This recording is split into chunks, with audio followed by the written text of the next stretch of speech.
Em 90 segundos tu não faz nem um miojo, mas eu te ensino as matérias que tu tem até hoje. Então senta aí e começa a quebrar ATP pra ter energia pra tua mente processar e entender que a probabilidade de você ir bem no Enem tá ligada direto aos meus raps também. Então começa com humano, só sei que nada sei, mas sei que saí da vida e pra história eu entrei. Se o clima esquenta e tua caneta falhou, fica tranquilo, a esfera dela dilatou com calor. Eu sou flúor com oxigênio, dá pra completar, evoluir melhor que o Darwin poderia imaginar. Se tinha uma pedra no caminho, pode crer que eu já chutei absoluto no rap. Eu nasci pra ser rei, criei uma sociedade aos modelos de Durkheim. O mecanismo dela própria é que diz pra onde vai a inspiração. Thomas Edison dizia, é 1% e o restante o trabalho que faz. Então senta o rabo aí que eu vou te ensinar. Sometimes rap is the best way to learn, rapá. Eu não compreendo, pero não puedo hacer. É só estudar e ouvir as dicas que eu dou pra você. Confere suas respostas e faz tudo com calma. Manda bem na redação, faz no fundo da alma. Esse é o tópico frasal, ainda tem argumentação.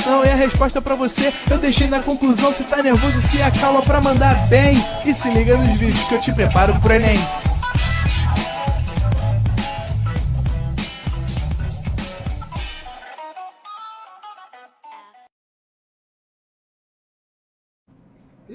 Estamos ao vivo, estamos online, filho?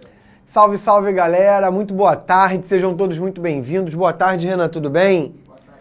Bem, semana passada nós começamos a falar sobre alguns assuntos importantes para que nós pudéssemos chegar à análise sintática de fato. Aquilo que a sintaxe vai exigir de nós. Hoje nós vamos falar sobre o sujeito. E aí lembrem-se, eu só posso fazer análise sintática se houver oração.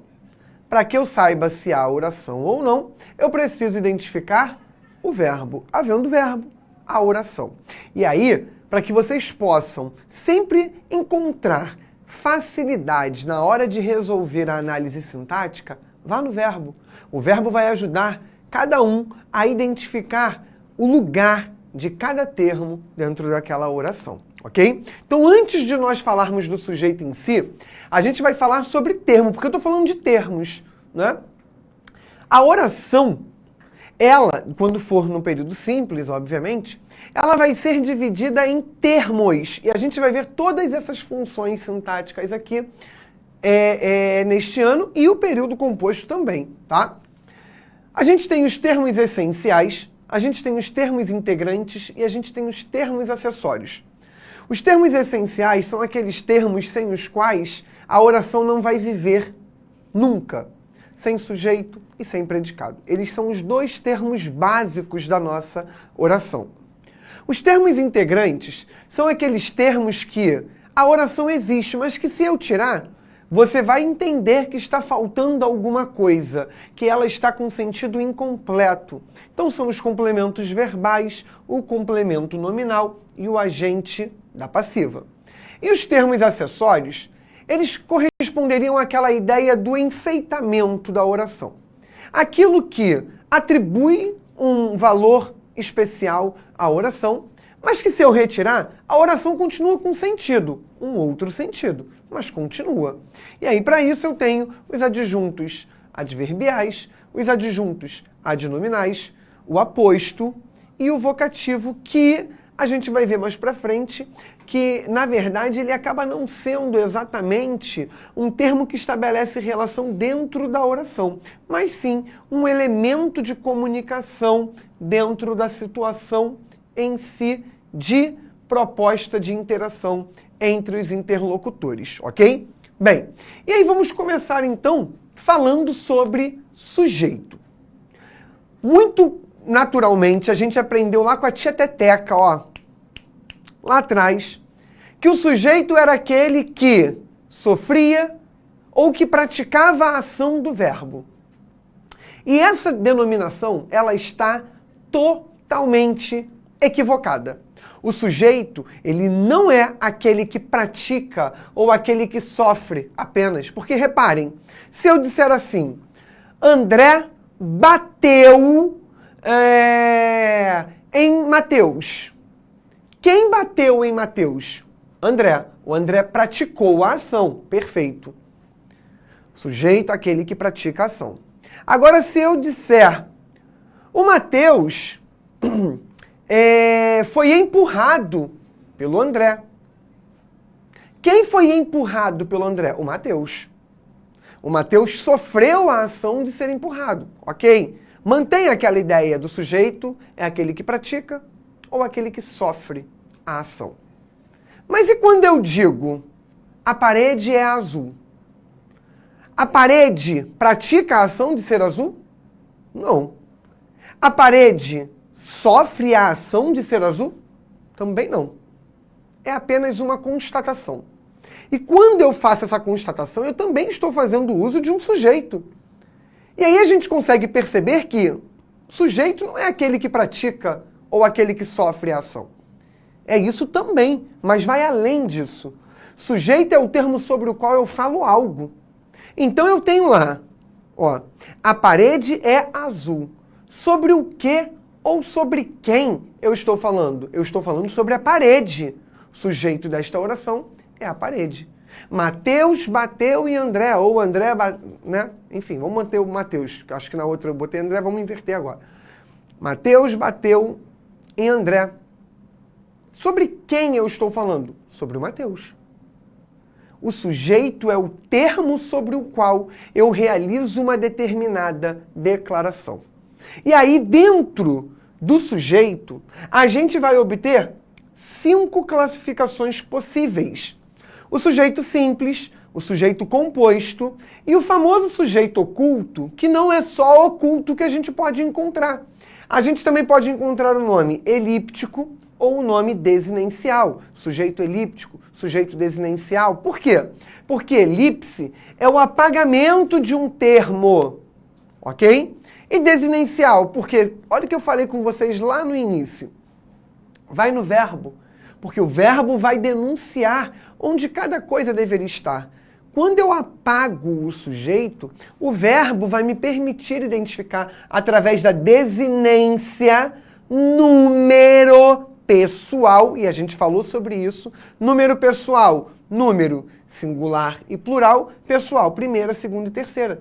Você vai conseguir identificar se é o eu, o tu, o ele ou ela, o nós, o vós, ou eles, elas. Ou seja, desinencial, porque na desinência número pessoal do verbo, você vai ser capaz de identificar o sujeito, ok? O sujeito indeterminado e o sujeito inexistente, também chamado de oração sem sujeito. E aí, a gente vem e vai tocar agora num ponto que é uma incoerência da gramática. Porque, olha só, vou voltar aqui. A gramática diz que o sujeito é um termo essencial. O que isso significa dizer? É um elemento sem o qual a oração não pode viver sem. Mas aí eu venho e tenho uma oração sem sujeito. Ou um sujeito inexistente, significa dizer o quê? Que não tem sujeito. O que isso nos leva a crer? Nos leva a crer que o verdadeiro elemento essencial é o predicado. E é justamente no predicado que o verbo reside. E sem verbo não tem oração. Se não tem oração, não tem análise sintática. Ou seja, o termo essencial, verdadeiramente, da oração é esse camarada aqui. O predicado, tá? O sujeito, ele é um segundo passo, tá? Porque aqui vão falar, não, é uma exceção da regra e tudo mais, e a gente vai ter que engolir, porque assim, realmente não há uma outra classificação para ele. Porque também são poucos os casos em que a gente tem esse tipo de construção aqui, se a gente comparar com a infinitude de construções dos outros tipos de sujeito, ok? Bem, neste primeiro tempo, nós vamos focar nesses 3 aqui, e no outro tempo nós vamos falar desses 2 últimos camaradas, belezinha? Antes de nós falarmos especificamente sobre cada um deles, a gente vai aprender a identificar o sujeito. E aí, eu coloquei aqui para vocês algumas coisinhas que são importantes para que vocês possam entender o que eu estou querendo dizer. Então, ó, é o termo da oração sobre o qual se fala alguma coisa, sobre o qual se faz uma declaração. Você precisa identificar Sobre quem ou sobre o quê? Porque lembra, sujeito não é sempre uma pessoa, não é sempre um ser vivo, tá bem? Pode ser um objeto, pode ser um lugar, pode ser, enfim, uma planta, um animal, qualquer coisa, um ser imaginário, tá? Ele pode ser substituído por um pronome pessoal do caso reto. Porque os pronomes pessoais do caso reto, eu, tu, ele, nós, vós, eles, esses pronomes, eles são usados para substituírem o quê? Sujeito. E nunca complemento verbal. Complemento verbal é o uso do pronome pessoal do caso oblíquo, tá bem?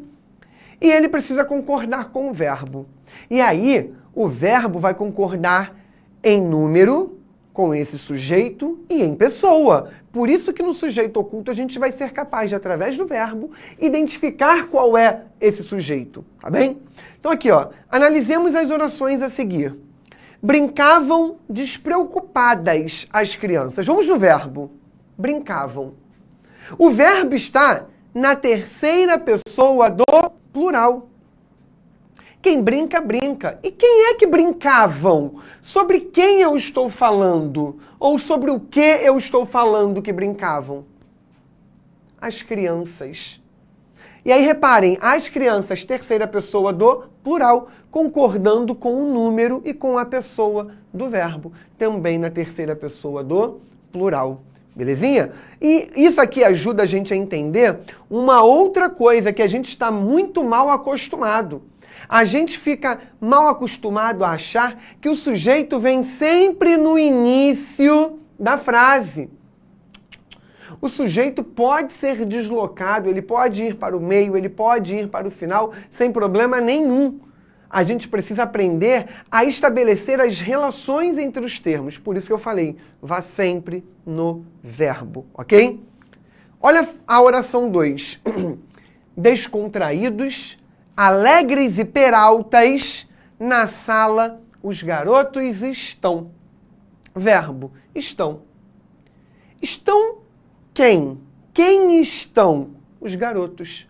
Então, os garotos, terceira pessoa do plural, estão, terceira pessoa do plural. Olha a concordância. Se eu pusesse ali na ordem direta, eu teria os garotos estão descontraídos, alegres e peraltas na sala. Pronto. Terceiro, para o mar, atrai a minha atenção uma saudade enorme. Essa daqui eu vou lançar como um desafio. Vou deixar que vocês comecem a falar aí qual é o sujeito. Para o mar, atrai a minha atenção uma saudade enorme. Vai no verbo. Vou pular. Essa daqui é um pouquinho mais delicada, mas eu queria que vocês tentassem quebrar um pouquinho a cabeça aí. 4. Acabado o almoço, todos saíram. Verbo, saíram. Quem saíram? Sobre quem eu estou falando que saiu? Todos. O pronome aqui é o sujeito. 5. Animal mais inútil eu nunca vi. Verbo, vi. Verbo, primeira pessoa do singular. Olha o pronome aqui. Primeira pessoa do singular. Sujeito, então, eu. 6. De música, todo mundo gosta. Quem gosta? Sobre quem eu estou falando que gosta? Sobre todo mundo. Então, o sujeito é todo mundo.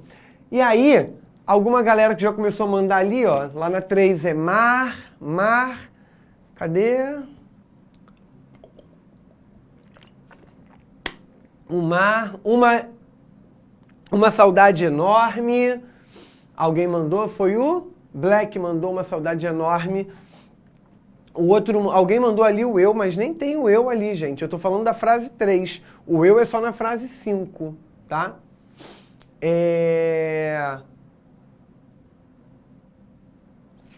Aí alguém mandou mundo, mar também. Bem, vamos no verbo. Atraia. Vamos pensar o seguinte. Atraia. Quem atrai, atrai algo.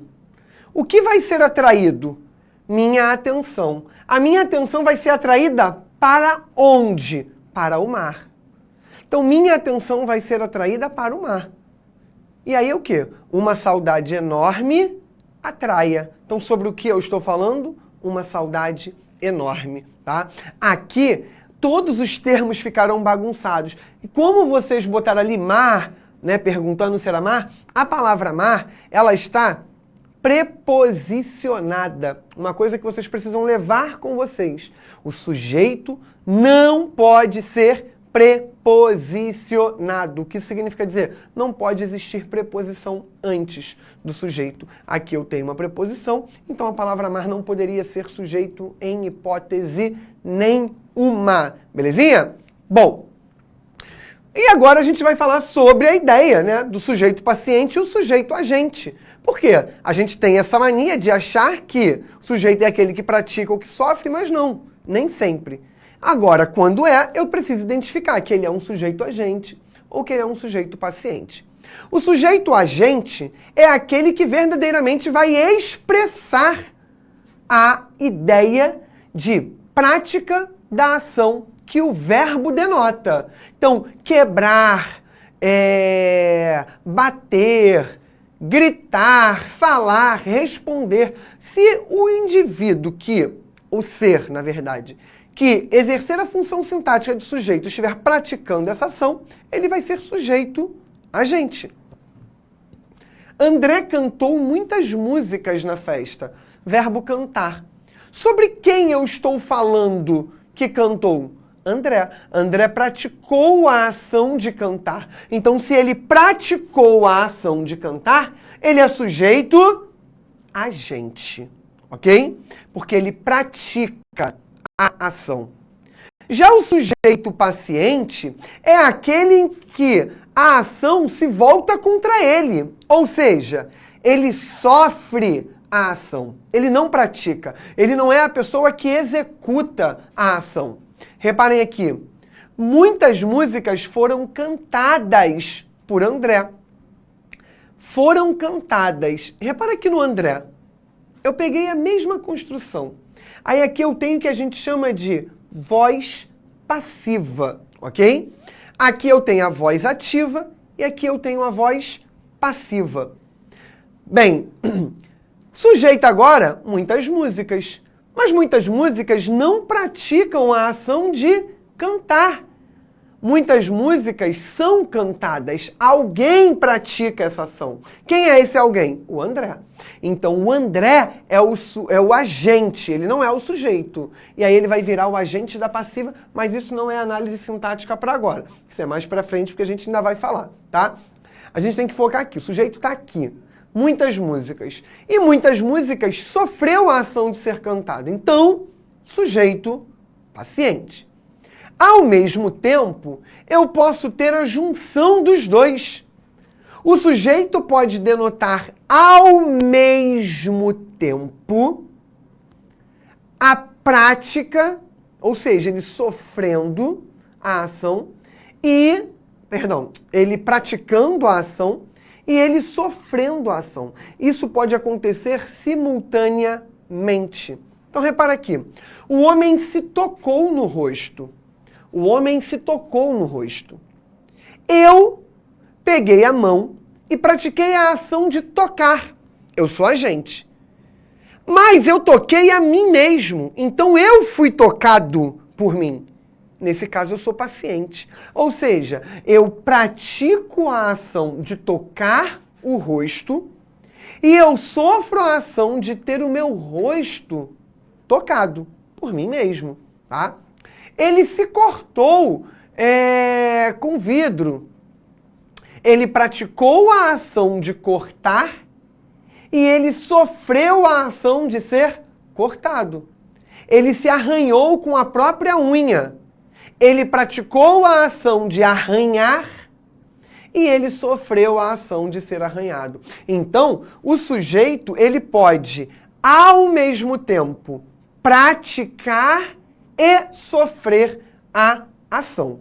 E aí, a isso aqui eu chamo de sujeito reflexivo, porque é a ideia da voz reflexiva. E dentro da voz reflexiva, eu posso ter a voz recíproca, em que o sujeito vai representar mais de um ser, porque aqui O sujeito representa um ser apenas, o homem. Na recíproca, o sujeito vai indicar mais de um ser e os dois seres praticarão e sofrerão a ação, um em direção ao outro. Então, reparem, eu falo assim, eu e Renan nos abraçamos. Eu, Felipe, pratiquei a ação de abraçar o Renan. Então, neste caso, eu sou o agente e ele é o paciente. Eu pratico a ação e ele recebe a ação. Mas, ao mesmo tempo, ele me abraça e eu sou abraçado. Então, ele é também agente e eu sou também paciente. Ou seja, quando o sujeito indica mais de um ser e esses seres, um em direção ao outro, praticam e sofrem ao mesmo tempo a ação, eu passo a ter um sujeito recíproco. O sujeito reflexivo, ele vai ocorrer quando o sujeito só indica um ser. Ela se olhou no espelho. Ela pratica a ação de olhar o espelho. Então ela é agente. Mas aquilo que é olhado no espelho é ela mesma. Então ela sofre a ação. Então, e o sujeito só indica um ser. Tá bem? Elas se olharam na rua. Uma olhou para a outra. A uma praticou. A outra sofreu. Mas a outra também olhou para uma. Então a outra praticou. E a uma também sofreu. E aí o sujeito indica mais de um ser. Belezinha? O que eu preciso que vocês entendam agora é que eu tenho o sujeito agente, que vai caracterizar a voz ativa, o sujeito paciente, que vai caracterizar a voz passiva, e o sujeito agente e paciente ao mesmo tempo, que vai caracterizar a voz reflexiva